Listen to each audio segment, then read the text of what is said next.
지미 존슨 파이어하우스 업스 팟bel리 샌드위치 그리고 저지 마이크스. 지미 존슨 파이어하우스. 안녕하세요, 한입지식입니다. 오늘의 한입은 알고 먹자 서브웨이의 역사 흥망성쇠. 한국에 서브웨이가 론칭할 때 사람들의 반응은 열광적이었습니다. 왜냐하면 한국 사람들은 기존에 느끼하고 건강에 좋지 않은 패스트푸드에 질려 있었기 때문입니다. 하지만 서브웨이에 들어서면 가장 눈에 띄는 점은 여러 가지 채소들과 고기들이 진열되어 있는 모습이죠. 또한 우리는 빵의 종류부터 시작해서 고기, 채소, 그리고 소스까지 마치 우리가 요리하는 것처럼 재료들을 선택할 수 있습니다. 이는 마치 서브웨이 샌드위치는 몸에 건강할 것 같은 느낌을 주죠. 물론 모든 재료들을 선택하는 것이 일부 사람들에겐 귀찮은 일일 수 있겠지만 고객과 주방을 완전히 독립시켜 무엇을 하고 있는지 모르는 기존의 패스트푸드점과 비교했을 때 이는 혁신적임에 틀림없습니다. 한국에는 서브웨이가 론칭한 지 얼마 되지 않았지만 사실 서브웨이는 긴 역사를 가지고 있습니다.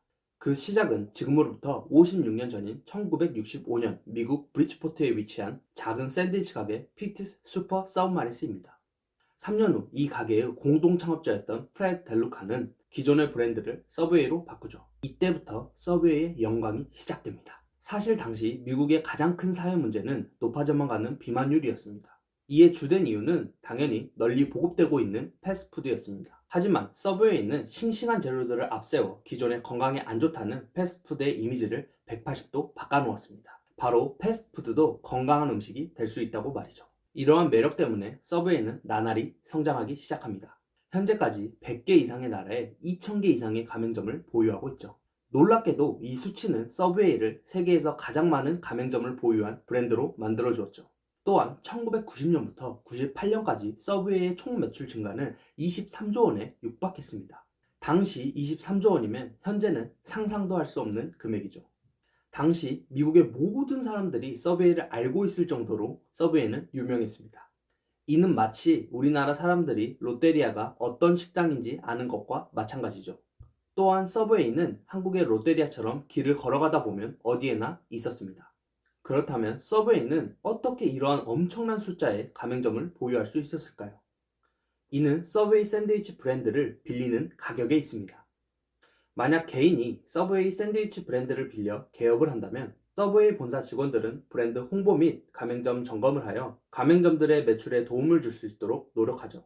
가맹점주 입장에서는 서브웨이 브랜드를 상대적으로 아주 저렴한 가격에 빌릴 수 있었습니다. 구체적으로 서브웨이 샌드위치 가게를 오픈하기 위해 1억에서 2억 정도 필요하다고 합니다. 그런데 맥도날드 같은 경우 24억이 필요하다고 하니 가맹점주 입장에서는 맥도날드를 오픈하는 게 굉장히 부담스러울 수밖에 없었죠. 이 덕분에 서브웨이 프랜차이즈는 기하급수적으로 늘어납니다. 그러나 서브웨이의 영광은 그렇게 오래가지 못하죠. 여기 있는 워싱턴 포스트 기사를 보면 더 이상 사람들은 서브웨이를 원하지 않는다는 내용을 확인할 수 있습니다. 서브웨이의 몰락은 두 가지로 정리할 수 있습니다. 첫 번째, 경쟁사들의 등장. 2010년 이후 미국에는 서브웨이처럼 오픈된 주방을 가지고 있는 샌드위치 브랜드들이 많이 출시됩니다. 예를 들어 한국에도 있는 퀴즈노스 뿐만 아니라 지미 존슨, 파이어하우스 업스, 팟bel리 샌드위치, 그리고 저지 마이크스 등이 있죠. 또한 기존의 맥도날드 역시 건강에 좋은 샐러드와 햄버거를 출시하면서 건강한 패스트푸드 경쟁에 참여했습니다. 그러나 당시 패스트푸드 시장을 군림하던 서브웨이는 아니란 태도를 취했죠. 구체적으로 새로운 메뉴 개발에 열을 올리지도 않았고 마케팅에도 소홀했죠. 이로 인해 사람들은 더 이상 서브웨이 샌드위치의 매력을 느끼지 못했고 다른 가게들로 분산되었습니다. 두 번째, 넘쳐나는 프랜차이즈. 엄청나게 늘어나던 서브웨이 가맹점은 결국 가까운 거리에 똑같은 서브웨이 가게가 2개 이상 존재하는 지경까지 이르렀습니다. 이 때문에 같은 서브웨이 브랜드 가맹점주끼리 경쟁을 시작했고 이는 줄도산이라는 끔찍한 결과를 일으켰습니다. 그럼에도 불구하고 계속적으로 늘어나는 서브웨이 프랜차이즈 수 덕분에 서브웨이 본사는 손해를 보지 않았죠. 아마도 이 때문에 서브웨이가 현실을 보지 못하고 기만했던 것 같습니다. 그러다 시간이 지나 2010년부터 서브웨이는 적자를 보기 시작합니다. 이에 깜짝 놀란 서브웨이 본사는 2018년부터 소 잃고 외양간 고치듯 브랜드 혁신을 위해 노력을 시작합니다. 예를 들어 일부 손해를 보는 가맹점들에게 리모델링 목적으로 최대 1000만 원까지 보조금을 지급했습니다. 이는 과거 가맹점주의 고통을 무시하던 태도에서 180도 바뀐 거라고 할 수 있죠. 또한 서브웨이는 신메뉴 개발에 대략 900억 원을 투자하고 있습니다. 이 결과로 한 해 평균 6개에서 7개의 신메뉴가 개발되고 있죠. 예를 들어 치즈 갈릭 브레드, 그리고 헬로타 밀크쉐이크와 같이 히트를 친 메뉴들이 있습니다. 여담이지만 출시된 메뉴 중 헬로타 밀크쉐이크를 리뷰하는 영상을 봤는데 정말 맛있어 보였습니다. 시급히 한국에도 이 메뉴가 출시될 필요가 있습니다.